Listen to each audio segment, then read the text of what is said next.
Niji in the Sky, Volume 1, Chapter 8, Rose in the Ruins. After Lord Lavington discovered Kuro's secret knowledge and then pierced him through the heart to ensure no one else would discover his secret, Sula discovers a map showing the location of the Rainbow Tunnel that had been hidden in his shield. Together with the Coronian and Miko, they decide to search for the entrance in the ruins of the old city. The three friends left behind the black lava rock boat on the sea of lava and the dead black Kadeho, Kuro. They return by the way they came on the south side of the ruins, heading back toward what had once been Lupa Mountain. When they came to the place about halfway past the city's perimeter, where they had previously seen the scurrying shadows, they decide to enter there. The Coronian pointed out that if animals were scurrying there, it indicated some kind of life, and well, it was the best lead they had. They began walking down an abandoned street that looked like it had once been a main street.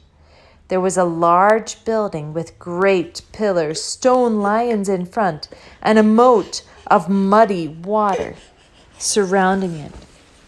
Miko remarked how beautiful the city must have been long ago. Suddenly, they noticed, sitting in the shadows of one of the stone lion statues, a dirty girl about 10 years old with long blonde braids, dressed in rags and barefoot, staring at them intently. "So you're here again? Decided to come in this time. Welcome. Are you here to read in the library the books of Galil, the one true prophet?" The Coronian angrily raised his obsidian staff, but Miko saw that the girl meant no harm.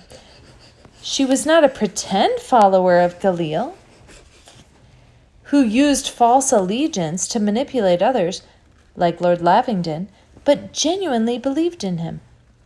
Miko spoke cautiously. "We're looking for the entrance to the Rainbow Kingdom." The girl smiled. "You've come to the right place. Galil is the only true prophet who can lead us to the Rainbow Kingdom. Galil teaches us how to see the strength and beauty of Niji. If you are humble and willing to follow only Galil, he will guide you to the entrance. The tasks are many and the suffering is great, but the goodness and greatness of Niji is our reward. Niji loves our city, our only perfect city, and we alone have been chosen to be entrusted with the truth." Miko cast a furtive glance at his peers. "Have you met Niji?" The girl laughed, and her laughter was a million stars, twinkling on the darkest of nights. "Niji is so wonderful we cannot look upon him ourselves so easily, without someone to intercede for us, to teach us what to see." "I have almost finished my training," she said proudly, "and soon they will let me enter. Without the proper training, we would surely perish before Niji." "Niji is a giant unicorn, as I'm sure you are aware, who impales the wicked with his horn. All who do not come to Niji through Galil will be impaled through their bottom and out the top of their skulls. They die slowly and forever with their irreparable wounds. Their very soul is ripped from their bodies and their spirits are cursed to wander alone." The girl recited the words without emotion, in a matter-of-factory cadence, as if she was reading them a dinner menu and explaining the options for dessert. "I haven't seen it happen myself, of course, but I know it to be true. That is how it is written in the books of Galil, and it is in all the songs we sing to Niji." She squinted up at them as she peered out from the shadows. "Want to hear a song about Niji?" Sula nodded, dumbfounded, not sure how else to respond.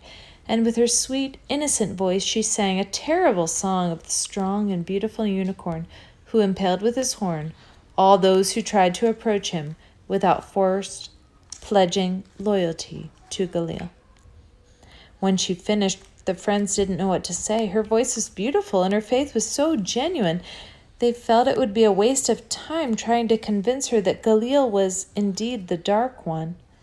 "That was beautiful singing," offered the Coronian. "Wish I could sing like that," added Miko. Sula shifted his feet.